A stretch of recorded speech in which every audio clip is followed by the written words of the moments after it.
And now we will hear the message for today. Edward Zlotkowski will be teaching, titled Teaching and Learning in Palestine. Looking forward to your message.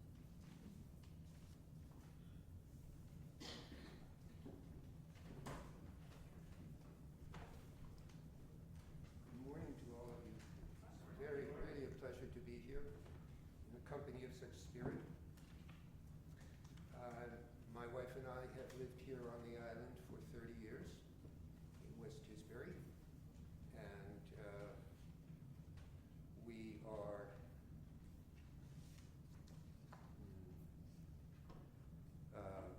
very much engaged in a variety of social issues here and elsewhere.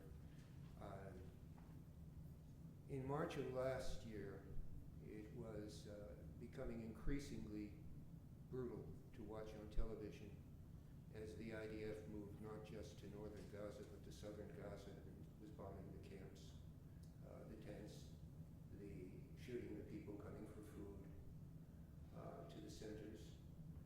And my wife and I, as many of you, have been very much involved in writing endless letters to the people in Washington who were doing nothing or what they were doing was actually harmful, and contributing money to frontline organizations. But we kind of reached a breaking point in that March, and we said, we've got to do something. We're going to go. Our first thought was to go to Gaza, and that proved to be pretty impossible. We were 80 at the time, and we didn't have any particular medical skills, and we weren't going to be martyrs. We wanted to go and do something that could be of immediate help to the Palestinian people. So we transferred our focus to the West Bank. And the next problem we found was that if you go and look at organizations on the West Bank looking for volunteers, you'll find there's a cutoff age of 75. So we found an organization in Hebron, which is the largest occupied city in the West Bank. It's in the south. And we wrote to them and we said, we are 80, but we're in good health, and we'd like to do something and want to take a gamble on us. And they said, sure. So we decided we would go there, we registered, and then the shooting with Iran started later in that year, and we began, can you hear? Everybody can hear? Yeah, okay. And we decided that, we talked about it a lot, and we decided I would go alone this year to see what was going on and if it really were a good idea for my wife to come also. And so in the end, I wound up going by myself. I had so many fears and trepidation, so much trepidation about going. First of all, at 80, and I am in good shape, but I didn't know what would be, of course, expected of me. And I was not sure how I would even get through customs and immigration in Tel Aviv. On the one hand, the organization said, don't tell them where you're going. This is not in any sense, a violent organization. It helps with things like medicine, education, etc. But people have been turned away. While I was there, in fact, a man came all the way up from Sydney, Australia, got to immigration in Tel Aviv and was told to go home. And that has happened to many, many, many people. So I was told not to say I was going to go to the West Bank. On the other hand, my daughter-in-law, who was a lawyer, said, and we have relatives in Israel, but she said, don't lie to them. I don't know how I can help you, but if you lie to them and they catch you in a lie, it's going to be much worse. So there was a lot of anxiety there. What do I say to them? Well, luckily for me, there was, in my case, some very good age profiling. So I got off the plane, and I had actually taken a flight there from Germany, and I had winter clothing because it was fall clothing. And I can only imagine I looked like somebody they wanted to get out of the airport as soon as possible. I was exhausted from 6 or 7 hours of flying. I was wet because I was perspiring. And they looked at me and they said, you know, let's see your Israeli visa. I showed them the Israeli visa and they just went, go on. That was a relief. And if I go back, as I may this year, I don't know how to deal with that except perhaps to look even more worn out. So I went to El Khalil, and it was an organization called Engage in Palestine. And what they do is they have volunteers come in, and you get some Arabic lessons, usually kind of survival Arabic. And at the same time, you work in a number of organizations of your choosing. The strength of the organization is that, one, it is familial. It's extremely friendly. I mean, we ate meals together. We cooked together. There were children running around the center all the time, mostly younger children. And they knew everyone. The weakness of the organization was that they don't really make the arrangements for what you're going to do when you get there. They will give you, or they will even personally introduce you to people, but there's not a program where they're going to say, this is our program and it's all set up for you. So we had people there who were law students. They were set up with human rights lawyers. We had people, lots of nurses, especially from Canada. They were set up with mobile clinics. My background was as a teacher, so I was going to teach English. And I did. I taught an enormous amount of English. I taught, first of all, the kids who came to the center. English is very widespread in use among children, young people in Palestine. A lot of them learn English. They learn it in the schools. So I worked with those kids. They were mostly teens, I would say. I was introduced to the president of the university, Hebron University, and they allowed me to do some guest lecturing on American and Irish literature, which was just incredibly wonderful. I don't think I've ever had classes where so many students paid so much attention and were so engaged. I mean, when I think back onto when I taught education institutions in the United States universities, if you could get eye contact with 10 students, that was great out of 40. These students, it was 40 out of 40. And it leads to something that I want to say in a minute about being in Palestine. But first, the third, and perhaps the most powerful teaching that I did, was I went to one of the refugee camps and I taught the children. And these are children whose families had been in a refugee camp since 1948, 1947. They're not going anywhere. The camps, if you've never seen a Palestinian refugee camp, are not, for the most part, a set of tents. They're like somewhat run-down high-rises from the urban renewal area. A lot of families, a lot of kids in a very small amount of space. Improvements that are made are usually made because the foreign government has said, you can read these plaques all over the place on them. The Japanese people are happy to help the Palestinian people and build this thing here, or build this thing here, or support this program or that program. I don't know if the Israeli government does anything, but my guess would be it does absolutely nothing. So, I did that for the 5 weeks, and I started a puppetry program in the camps. And I had once worked in Brookline. I was the vice president for Puppet Show Place when my granddaughters were young, and I'm very addicted to puppets. Every child loves puppets. I don't think there's any kind of child who doesn't. So when I went to the camps, the conceit was that the puppets only spoke English. So the kids had to use whatever English they had and increase their English knowledge so that they could speak to their puppets.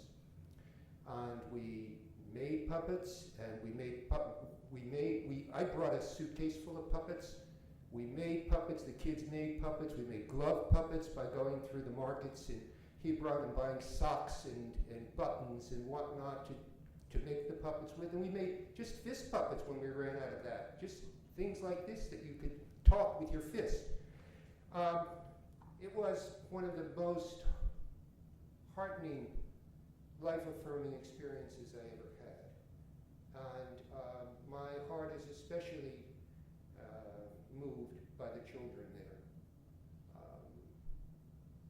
One of the things that you may guess, but bears repeating, is if you've only been here, you do not know what it's like on the West Bank. If you read the New York Times, if you read most American papers, if you watch the American news, you are being fed something that is simply impossible to justify. I did not have experiences with a lot of violence because Hebron is an occupied city that in 1997 the Israeli troops moved in and they took over the old part of the city as well as the Ibrahim Mosque, which is one of the holiest sites in Islam, and also a very holy site in Judaism. And so the city is divided into 1/4 and 3/4. The place where I was where the Palestinians were in charge, and it was safe. The Palestinians left to themselves were coping as well as they could, and they are one of the most beautiful people I've ever seen in my life. I could walk down the street and I can't tell you how many times I would be stopped and someone would ask me who I was, where I was from, and say, thank you for being here. Thank you for not forgetting us over and over and over again. The people made do with what they could. I've never felt so interconnected with the community as I did when I was there. The problem comes anytime there's an interface with the Israelis. And that quarter of Hebron that's under military control is a good place to start. The soldiers are there. There are 1,500 of them. They are protecting 750 settlers. The settlers are among the most ideologically extreme on the West Bank. When you walk through the old city, you have nets above the streets because the settlers have moved into the top floors of whatever they can get hold of. The Palestinians were not all driven out of that part of the city. They simply have life made impossible for them. And they're not leaving because it's their city. But the settlers throw things down. They throw urine, they throw acid, they throw broken appliances, and you can see all of these on the netting as you walk along. That is about as extreme as the actual violence that I saw in Hebron. I was not in a place where daily there were people who were being shot. But I was in a place where the psychological violence was everywhere. Let me give you just a few examples, and I will. Is anybody keeping track of time? Plenty of time. You got plenty of time? Okay, thanks. Here's what was very, very apparent there. While I was there, the only violence I was directly exposed to was we went out to a village called al-Kair, Bedouin village, Bedouin Palestinian village about 20 miles or so outside of Hebron. The settlers have been one by one, village by village, driving the people there out. And this was on the agenda, to drive them out. There is an illegal settlement that was built there 20, 30 years ago called Carmel, but now there's a new group. They're like Airstream trailers. The settlers bring these, they're towed in, and they put them right on the borderline of a village. And their job is quite simply, it's just so obvious, to make life hell for the Palestinians who are there. So they come out at night, they slash tires, they kill livestock, they set houses on fire, they break windows, they beat people. Now, I only talked to the Palestinians who were there, but 3 members of our group stayed overnight. And overnight is when the rampages come. And that's as close as I came to violence because one of our people was beaten, and 2 of them were not badly beaten, but were scared enough that they did not want to go back. Now that's in the countryside, right? It is different in the city because Hebron most of it is under Palestinian control, and there's Under control means relatively speaking, because the Israelis are always there. I'll just give you a quick list of, this all sounds like what would happen if ICE took over this country, but sniper towers. Everywhere, sniper towers, wherever Palestinian and Israelis interface. Sniper towers means that there are observation towers where somebody is armed, or people are armed with sniper rifles. In the camp outside of Bethlehem, when you walk through the camp, if you turn around and look in the direction of a sniper tower, observation tower, you can see why the walls facing it are pockmarked with bullets. You can also see on the walls pictures of boys, mostly between 12 and 15, who were killed by the snipers. The Israelis say, oh, they're using plastic rubber bullets. The rubber bullets have a metal core. They kill just as effectively as any other kind of bullet. So you have sniper towers everywhere. You have roadblocks everywhere. To get to the camp in El Fatah, where I was teaching puppetry, the road is blocked at a certain point, and you can't go any farther. You have to then walk across a highway, and then the road goes on again. It was cut in half to make it difficult for the people in the camp to go into Hebron to shop. That kind of purposeful just inconvenience or harassment is everywhere. I never knew if my teachers were going to show up, because they closed the gates to Hebron. There are three gates to Hebron going into the city, and they arbitrarily shut them down whenever they feel like it.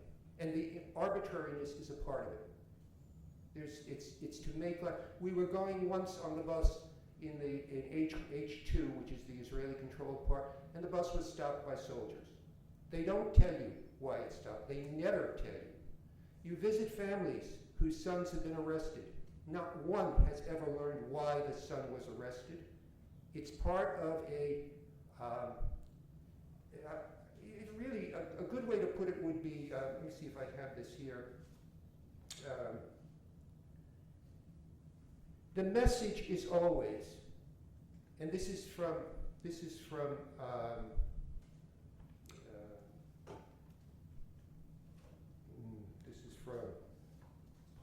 pause this for a moment.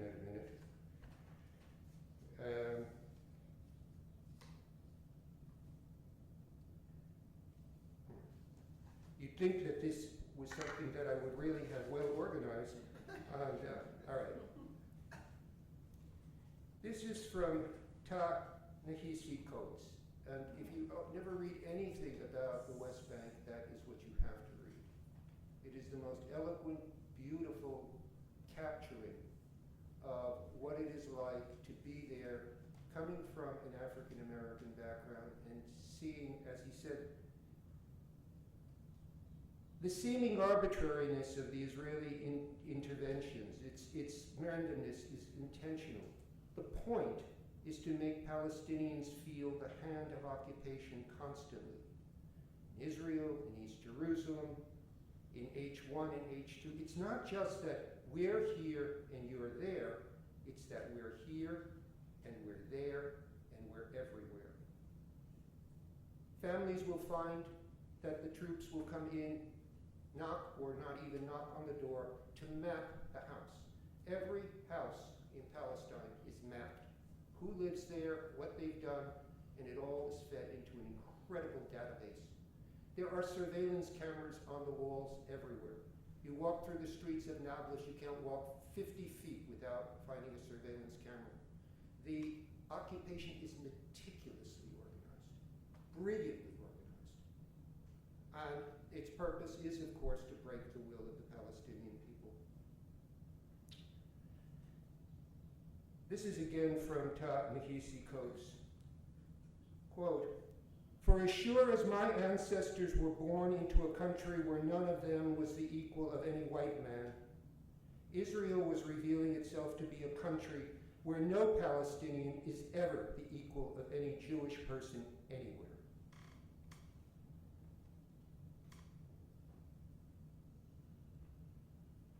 Despite that, it was, for me, and I think it was for the people I met, an incredibly life-affirming experience. The Ben Ehrenreich, who is the son of Barbara Ehrenreich, whom you may know from Nickel and Dime to Death. She was a brilliant progressive writer and investigator. He spent about a year and a half in the West Bank. And he says something that I cannot completely agree with, but I wish I could.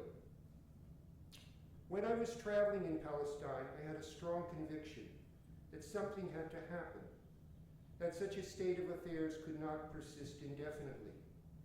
I'm not sure I was right. This book, and another great book, which is on the way to the spring, this is by no means a happy story. There is nonetheless a great deal of joy in it, and also of laughter, and also of love. I do believe that this book is a work of optimism and of hope, not because I see any imminent solution to the Palestinian problem, or an easy advent of something called peace. On the contrary, I am optimistic because even in their despair, with no reason to hope, the Palestinian people continue to resist. I cannot think of many other reasons to be proud of being human, but this one is enough. And that resistance is not the first thing someone asked when I got back is, was I afraid of Hamas? There was no Hamas. There were people living the same kinds of lives that you're living here. They have their agreements and disagreements, but the children are running on the streets, the children are happy. Insofar as the children have no contact with the Israelis, they're leading decent lives.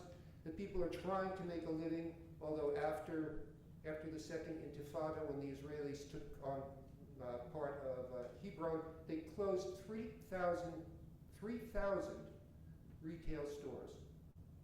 Can you imagine closing all the stores on the Vineyard and what would happen then to the economic future of the island?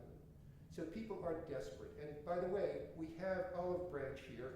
I want to mention it. It's on Main Street, and it has Palestinian wares, and we should patronize it because what they make, they need, desperately need. The Israelis cut down their olive trees.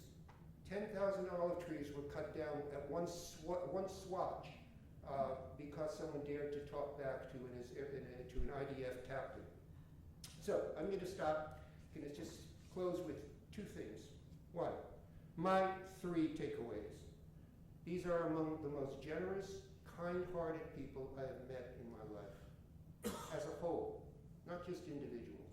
I had no bad personal experiences. The worst experience I had was getting a cab driver to go away because I didn't need a cab. That was it. Two, I was able to, in a limited way, bring some joy into people's lives. Incredibly empowering thing to be able to see even in the smallest way, making a difference that you can feel in your own soul and see in the faces of the people whom you're working with. Three, I was able to overcome my own fears. I never thought at 80, and by the time I left I was 81, I never thought I could do that. I didn't know if my brain could absorb any Arabic, which I find to be an incredibly difficult language. And as it turns out, I was able to live for 5 weeks with 30-year-olds. There was no one my age. No one. So when we went to Nablus, when we went to Ramallah, I was in the hostels with the 30-year-olds, and I got to participate in their life insofar as, we slept in the same room, in some cases in the same bed. Surviving that intergenerational and finding joy in it and the way in which they welcomed me. Of course I was the grandfather figure, but it was a wonderful thing to be. For the children, for the other volunteers, for the people had never had a volunteer that old before. So that was really empowering. And finally, I was able to live for what was there. It was a powerful experience, Sometimes, especially as we get older, and most of us in this room are older, time can be like the television set that's left on in the basement. It's always bringing you some kind of garbage. It's always playing things that if you go and you turn it on and you look and say, oh, I don't want to see this, or I don't want to see this, or I don't want to see this. It's time as an endless series of disheartening, or at the best, slightly distracting but infinitely forgettable moments. Except for when your grandchildren visit, or your sons and daughters visit, or a beloved friend visits, and that breaks through. That breaks you back into a different sense of time. And that's the time that we create, because time is malleable. Time is not just something that as 80-year-olds or 70-year-olds or 60-year-olds is happening around us. Time is like a stage, and we are the actors. And either we're up on that stage, or the stage is empty. But that is essentially what I experienced for 5 weeks. I was doing my little bit part on the stage of human life. And if I live another year, if I live another 15 years, however long I live, that has forever marked me as being able to think of myself, especially as an old person, in an entirely new way. Maybe a bit part, but nonetheless a part. I'll finish with one thing that's slightly different. It's a wonderful poem by T.S. Eliot, one of the great spiritual poems of the 20th century, the Four Quartets. It's difficult, but it has so many beautiful passages, even if you don't read the whole thing, even if you just dip into parts of it. And he's dealing with time. That's what he really is dealing with. What does it mean to get old? What does it mean to have faith when one is old? What is it to look back on a life? And at the end of one of the Four Quartets, he says, old men and women ought to be explorers. Here or there does not matter. Whether it's Palestine or Martha's Vineyard, here or there does not matter, but we must be explorers, we must be still, and we must be still moving into another intensity for a further union, for a deeper communion with others.